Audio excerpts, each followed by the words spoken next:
para você ser um bom cozinheiro, você tem que ter um bom repertório. Para você ser um bom escritor, você também precisa ter um bom repertório.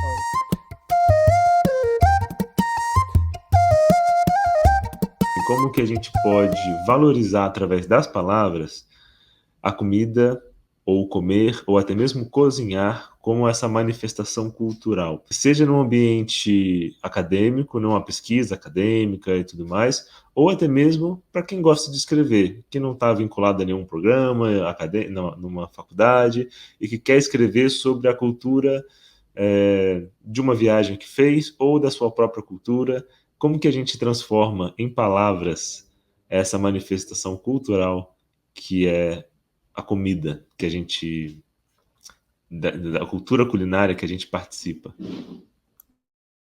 Boa pergunta.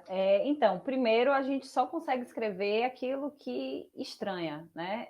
Marisa Perano tem um livro que eu adoro Marisa Perano, que é uma antropóloga incrível, que chama A Favor da Etnografia, o livro.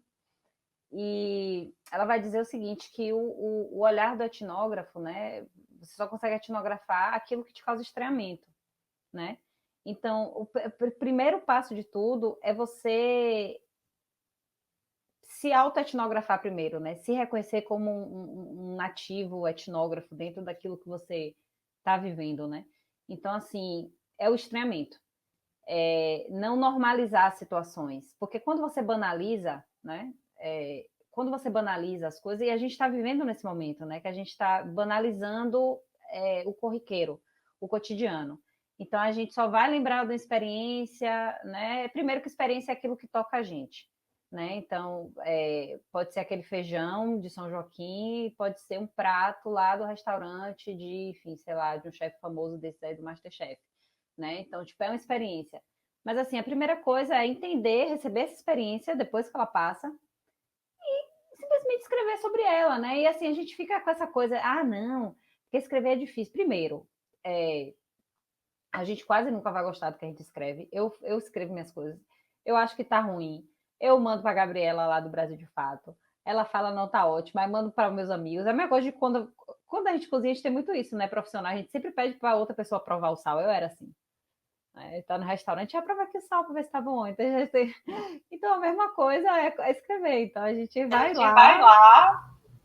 Eu cadê o costumo negócio? falar até com meus alunos assim, essa questão do sal, eles vêm, professor, vê aqui se está bom, por favor. Eu falo, não, eu confio em você, vai. Você vai ter que aprender a fazer você sozinho, porque senão a gente não aprende, né? Porque a gente tem essa mania, né, de pedir para outras pessoas também avaliarem. Eu dizia isso sempre também para os meus, quando eu era professora de cozinha. Mas, assim, entender primeiro que é importante a gente escrever, sabe? Por exemplo, tem um colega meu que ele pegou uma disciplina comigo, ele não faz mestrado no meu programa, ele faz na Rural de Pernambuco.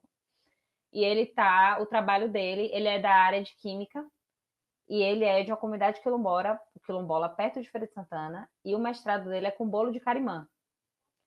É analisar os processos químicos da fermentação da mandioca, né? E de que forma esse conhecimento químico resulta num bolo que é símbolo da região, enfim, ele levou o bolo lá para a gente comer, feito por ele, que é de lá também.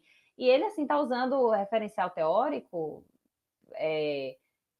Nego Bispo, tá usando toda essa galera aí que não tem nada a ver com essa coisa academicista de Levi-Strauss, não sei o que, não sei o que, não tá usando nada disso, mas está dentro dessa perspectiva. Então, primeiro, assim como olha como a cozinha e a escrita tem tudo a ver.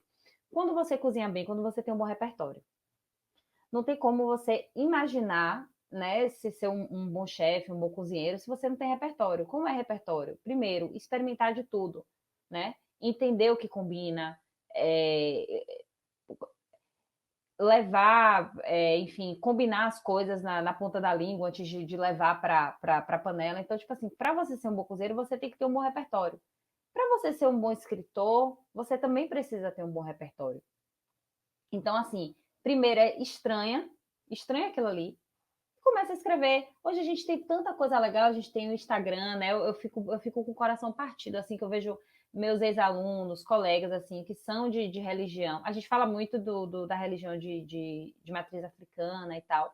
Só que a gente conhece tão pouco de outras coisas. Por exemplo, você é da Adventista, né? Você ensina numa faculdade adventista.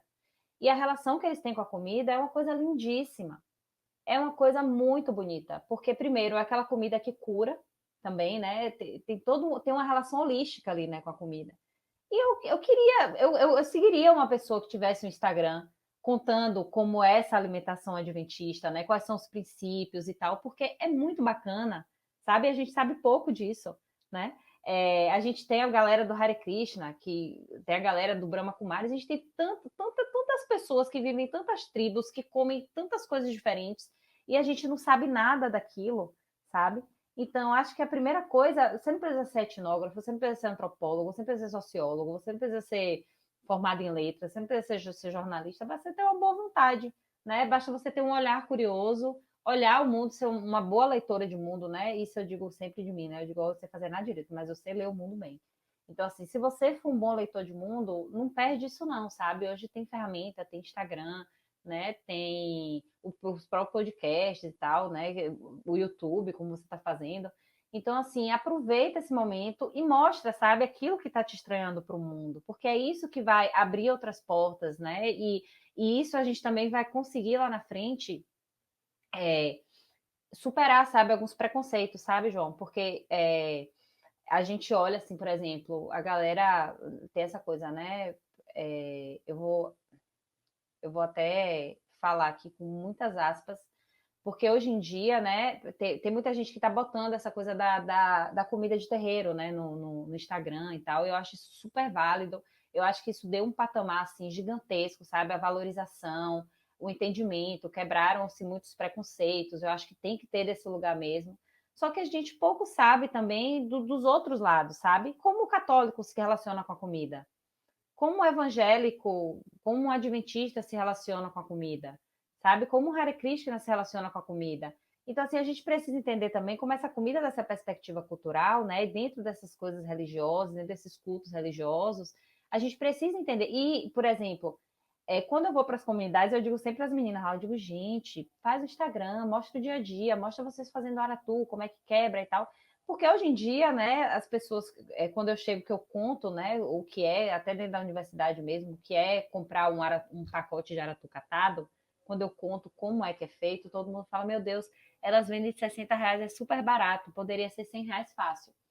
Então, assim, você valoriza a sua história e valoriza o seu lugar, sabe? E você abre portas para que as pessoas possam conhecer a sua cultura, e olhar a sua cultura de uma forma não. Eu até coloco isso no meu projeto de mestrado, né? De uma forma não folclórica, preconceituosa, enfim, né? E a comida ajuda muito nisso, né? A gente não enxerga a comida como ferramenta para abrir esses mundos, né? A gente enxerga mais a comida como ferramenta mais para encher o estômago mesmo e já foi. Mas eu queria acompanhar a gente que falasse mais dessas outras perspectivas de outras religiões, a comida. É uma coisa que eu tenho super vontade. Com certeza, muito interessante, né? Eu, na verdade, eu não sou adventista, mas justamente por isso eu achei muito interessante que você coloca dessa maneira, porque eu trabalho nessa universidade que é adventista, e o nosso curso tem um diferencial muito interessante, que ele é, além de ter todas... Porque, assim, para quem não conhece, os adventistas têm as restrições alimentares que os judeus também têm, né? Então, aquelas que estão na Bíblia e tudo mais. Então tem todas aquelas restrições que a gente conhece dos judeus. E aí, além disso, ainda há não restrições, não tem em alguns momentos obrigatoriedade, mas há também a sugestão de uma alimentação que busque ser o mais saudável possível, né? Que, pelo entendimento adventista também dos textos bíblicos, eles entendem que não ter vícios, não danificar o seu corpo é algo muito importante para se fazer também. Então, eles evitam. Tem muitos alunos meus que evitam fritura, que evitam fumar, álcool, essas coisas eles já não fazem. Mas ainda evitam fritura, evitam muito açúcar. Eles buscam uma culinária que eles entendam como muito saudável. E o que é muito interessante, né? E aí, entrar nesse mundo, para mim, eu fui ali em algum momento, um espectador também deles como outros, né? E hoje a gente meio que constrói isso juntos, né? Esse conhecimento também. E aí eu acho legal você comentar isso, porque eu fiz um trabalho com eles, porque no início ali, né, quando eu comecei a trabalhar ali, alguns alunos não sabiam me explicar muito bem isso. Eu falei, então é isso que a gente vai fazer agora, vamos escrever sobre isso. Foi o primeiro trabalho que eu fiz com eles na disciplina de Introdução ao Estudo de Gastronomia. Então a gente ia começar a aprender um pouquinho o que é gastronomia, coloquei ali para eles um trabalhinho para eles explicarem, escrito, né? Era uma redação simples, mas para eles explicarem o que é alimentação adventista. Nem todos os alunos são adventistas, mas eu achei legal essa ideia também, para quem, mesmo para quem não é adventista, para eles entenderem o curso que eles estavam fazendo. Eles iam entrar nesse universo desse curso também, né? Então foi muito legal. É muito legal quando a gente escreve sobre si, sobre o outro, né? Quando a gente se enxerga como outro para outras pessoas também, né? Na antropologia a gente tem essa expressão, né? O outro, né? O tempo inteiro, né? A gente fala assim do outro como essa pessoa que nos causa esse estranhamento, que pode ser para uma outra cultura, e às vezes pessoas que são muito similares a gente, mas tem uma diferença, por exemplo, de um hábito alimentar, a gente já considera completamente diferente. Quem nunca foi na casa, às vezes, de um colega de escola, de um amigo, de um colega de faculdade, que você se identifica com ele assim, torce para o mesmo time, assiste os mesmos programas de televisão, bom, fala a mesma língua, veste as mesmas roupas, mas quando chega a comida da casa da pessoa é completamente diferente da sua. Aí você fala, nossa, que estranho, né? A gente estranha na hora a pessoa pela comida, apesar de todo o restante ser igual ao que você faz. Se a comida for diferente, já muda tudo. Isso é muito comum, muito mais comum do que a gente imagina. E escrever sobre isso, identificar isso, e aí a escrita entra nesse caso, eu acredito, e queria até a sua opinião sobre isso, como uma maneira de organizar essa estranheza na nossa cabeça, né? Porque a gente sente ela, né? Estranheza não é uma coisa ruim, né? Estranheza seria, nesse caso, realmente identificar uma diferença, identificar um outro costume, né? É, que no momento que inicial ali a gente estranha, a gente fala, opa, calma aí, isso é diferente do que eu faço, né? Eu tenho sempre a mim mesmo como o normal e as outras pessoas que têm costumes diferentes como outro, né? Existem, né, dentro da antropologia diversas expressões que significam isso, né? Mas conseguir organizar essa estranheza é muito importante, né? E aí escrever sobre elas também. Seja numa. E esses dias eu estava lendo o. Aquele que está longe aqui, se não pegava, do Conteras e Garcia, né? É, e ele é um livro bem legal também sobre antropologia da alimentação, e que aí fala como que é importante as viagens para a gente identificar a nossa cultura culinária. Quando a gente vai para uma outra cultura culinária completamente diferente da nossa, é que a gente percebe que a gente tem uma cultura culinária, que muitas pessoas não percebem, né? Que é o grande desafio que a gente tem, por exemplo, aqui em São Paulo. A gente está tão acostumado a achar que aqui é o normal, o sotaque é o certo, a comida é a normal, é a que a gente tem como normalidade, e aí a comida do Nordeste, a comida do Norte, a comida do Centro-Oeste, elas é que são as outras, né? E quando a gente vai para esses lugares, a gente percebe como que a gente é dependente de pão na chapa, como que a gente é dependente de cafezinho com leite, como a gente é dependente de tantos costumes culinários que a gente acha que é normal. Mas não, que é daqui. A gente só consegue perceber esses costumes quando a gente vai um pouquinho para fora, né? Quando a gente se coloca no lugar do outro, né? A gente sai ali e enxerga a gente como outro, né? É o que você estava falando sobre a identidade, né? Tipo, quando a gente está na ausência, que a nossa identidade aparece, né? Então, a gente sai, viaja, e aí não tem o pão na chapa, não tem o café na padaria, não tem o virado, não tem o não sei o quê. Então, quando não tem, a gente aparece, né? Isso é essa percepção da identidade aí antropológica que se dá na relação entre ausências, né? Entre ausências, elas aparecem. E uma coisa que você falou, só para eu não perder o fio da meada, essa importância da escrita, a gente acha que não é, mas é.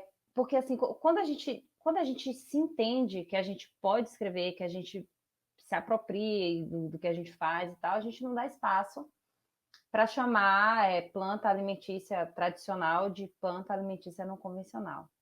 entendeu? Que é um termo que eu tenho pavor, é o punk. Para mim poderia entrar em extinção esse termo. Odeio, tenho urticária mesmo esse termo.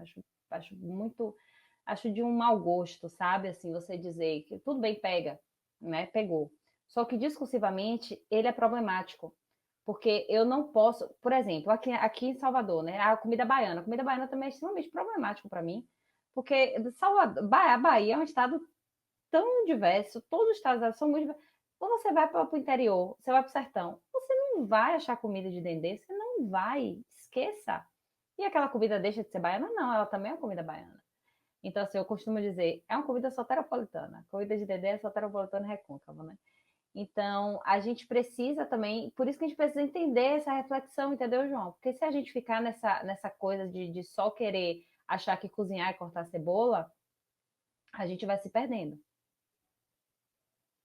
E a gente, quando a gente tá perdido, para a gente se achar é complicado.